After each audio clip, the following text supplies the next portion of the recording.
नमस्कार, राम राम। एक दिन पहले प्रियंका गांधी वाड्रा ने आईआईटी मद्रास के निदेशक और नई शिक्षा कमेटी जो बनी है, जो कि जिसके कि सदस्यों में से एक और सूत्रधारों में से एक हैं वो वी कामकोटी, उनके बारे में कहा कि ये काउ यूरिन एक्सपर्ट हैं। मतलब आईआईटी मद्रास के जो निदेशक हैं और कंप्यूटर साइंस के इतने बड़े वैज्ञानिक हैं जिन्होंने काफ़ी सारे महत्वपूर्ण कार्य किए हैं, वो गोमूत्र विशेषज्ञ हैं उनकी दृष्टि में। ये बहुत पुराना जो है एक तरह से एजेंडा रहा है, एक तरह की अहमन्यता जिसे हम कहते हैं, श्रेष्ठता बोध, जो कि पूरे कांग्रेस पार्टी के कार्यकर्ताओं में है और उनके इन कर्णधारों में तो है ही गांधी नेहरू परिवार के जो लोग हैं। लेकिन कई बार अज्ञानता जो है लोगों के मन में ये बात बिठा जाती है कि नहीं, अगर उस परिवार से आते हैं तो बहुत विशेष लोग हैं, बहुत पढ़े लिखे लोग हैं, बड़े विद्वान लोग हैं। तो एक छोटी सी चर्चा जो है इस पर होनी चाहिए कि कितने पढ़े लिखे लोग हैं उनके परिवार के। सबसे पहले इंदिरा गांधी की बात करते हैं। इंदिरा गांधी ग्रेजुएट नहीं थी, आपको पता होना चाहिए। वे स्नातक नहीं थी, स्नातक की परीक्षा उन्होंने कहीं से पास नहीं की थी। छात्र जीवन में भी वो कोई बहुत महान छात्र नहीं थी। शांति निकेतन में एक बार पढ़ने गई थी। विश्व भारती गुरुदेव रविंद्रनाथ ठाकुर के द्वारा जो स्थापित विश्वविद्यालय है, वहाँ भी उनका आचरण कोई बहुत अच्छा नहीं था और डिसिप्लिनरी एक्शन लिया गया था उनके विरुद्ध। उनके सुपुत्र राजीव गांधी जी के बारे में उनके प्रिय साथी मणिशंकर अय्यर बहुत भावनापूर्ण बातें कह चुके हैं। आप स्वयं पता कर सकते हैं, कहीं और न सही तो चैट जीपीटी से ही पूछ लीजिए, वे तुरंत जो है आपको पूरी कुंडली खंगाल करके आपके सामने रख देता है।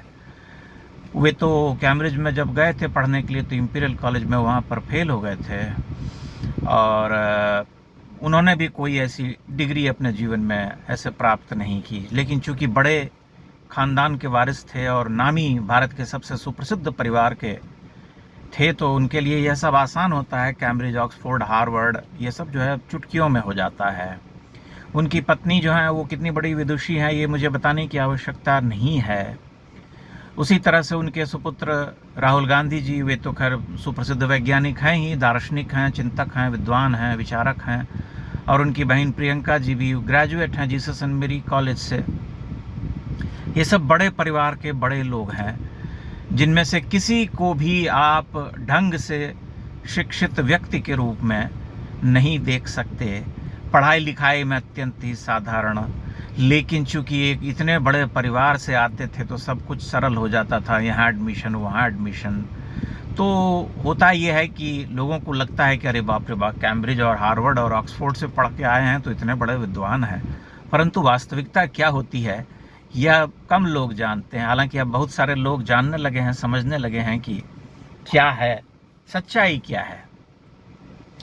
ये बात भारत में बहुत सारे लोगों को के मन में ये बात बैठी हुई है। मैं भी ऐसे बहुत सारे लोगों को जानता हूं जो कि इस श्रेष्ठता बोध को स्वीकार करते हैं और उनके भीतर उस राज परिवार के प्रति ऐसी निष्ठा है कि वे मानते हैं कि नहीं नहीं, राज चलाने के लिए यही लोग अधिकृत हैं, यही पढ़े लिखे हैं। अगर कोई भाजपा का है तो वह तो गोमूत्र विशेषज्ञ होगा, भगवा होगा, धारी होगा, उसको कुछ आता जाता नहीं है। जैसे नरेंद्र मोदी के बारे में यही लोग जो हैं, मैं ऐसे बहुत सारे लोगों से परिचित हूँ जो छूटते ही अनपढ़ मूर्ख कह देते हैं।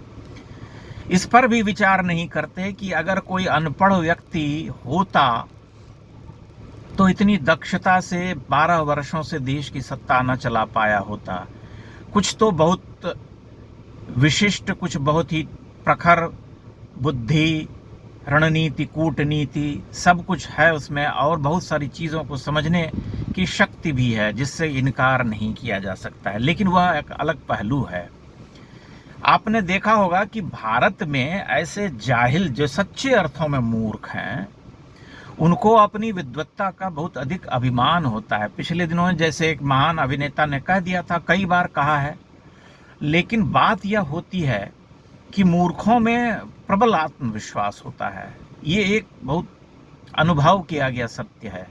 जो विद्वान होते हैं, जो सच्चे अर्थों में शिक्षित होते हैं, वे बहुत सारी चीज़ों पर शंका करते हैं, कुछ भी कहने से पहले विचार करते हैं, मनन करते हैं, चिंतन करते हैं, फिर बोलते हैं। कुछ लिखते भी हैं तो उस पर बार बार लौट करके जाते हैं कि जो लिखा है उसमें कितना दम है, क्या वह सच्चा है, अच्छा है, कुछ मौलिक है, कुछ बढ़िया है। लेकिन मूर्खों का जो संसार होता है वह इन सब चिंताओं से परे होता है। वह मानता है कि उसने जो कहा, जो लिखा, जो बयान दिया वह परम सत्य है। इसीलिए ऐसे लोगों को आप हमेशा अपने जीवन में देखेंगे, आसपास पाएंगे, और इसमें कोई विचित्र अनहोनी बात नहीं है। परंतु महत्वपूर्ण यह है कि ऐसे लोगों को प्रश्रय दिया जाता है। आज भी समाज में ऐसे लोग जो हैं आदर पाते हैं, और यह मान लिया जाता है कि नहीं, यही लोग पढ़े लिखे हैं, इनको ही शासन चलाने का अधिकार प्राप्त है, बाकी तो सब ऐसे ही हैं, हवा हवाई। इस मानसिकता से भारत का समाज जब छुटकारा पा लेगा तब उसका भला होगा। जैसे कि जंतर मंतर पर प्रदर्शन करने जो आए थे छोटे छोटे लड़के लड़कियां, जो कि खुल करके गाली गलौज कर रही थी, वे सब भी अत्यंत ही आत्मविश्वास से भरी हुई थी।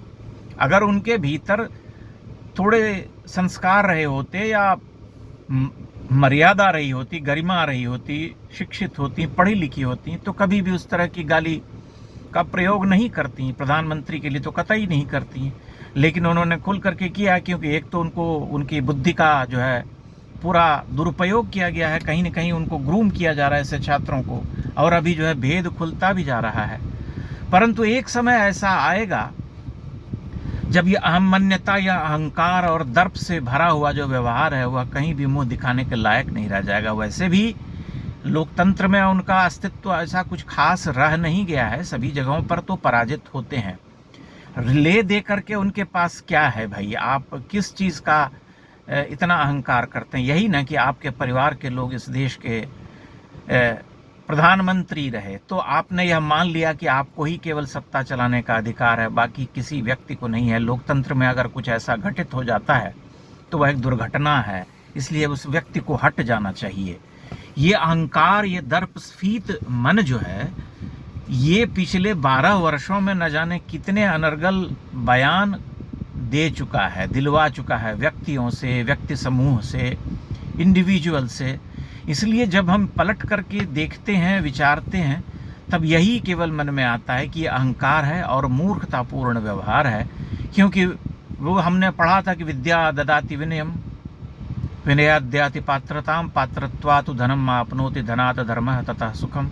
कि विद्या जो है विनय देती है, विनय तो है नहीं, केवल अहंकार है, मिथ्याभिमान है, और उसी के भरोसे यह मानते हैं कि हम जो हैं इस देश पर शासन चलाने के लिए अधिकृत हैं। तभी यह विचार पनपता है, या कहते हैं पूरे आत्मविश्वास के साथ कि लड़ाई संसद में ही नहीं, सड़क पर होगी, सड़क पर ही हम फैसला करेंगे। जैसे कि अभी योगेंद्र यादव टाइप के लोग जो हैं, जो ये कह रहे हैं कि आंदोलन जब 10 दिन और खिंच जाता तो धर्मेंद्र क्या, नरेंद्र का भी इस्तीफा ले लेते। कितनी सारी गलतफहमियां हैं इनके मन में, और कितने बुरे बुरे विचार हैं, जो कितने अलोकतांत्रिक, कितने मठाधीशी से भरे हुए अधिनायकवादी हैं। लेकिन यही लोग सबसे बड़े लोकतांत्रिक हैं। विडंबना देखिए, ध्यान से अगर विचार करें तो आपको यह सब कुछ बड़ा हास्यास्पद लगेगा, लेकिन यह एक सत्य है। आप अपने विचार, अपनी टिप्पणियां अवश्य साझा कीजिएगा। संभव हो तो चैनल को लाइक और सब्सक्राइब भी करते रहिए। बहुत बहुत धन्यवाद।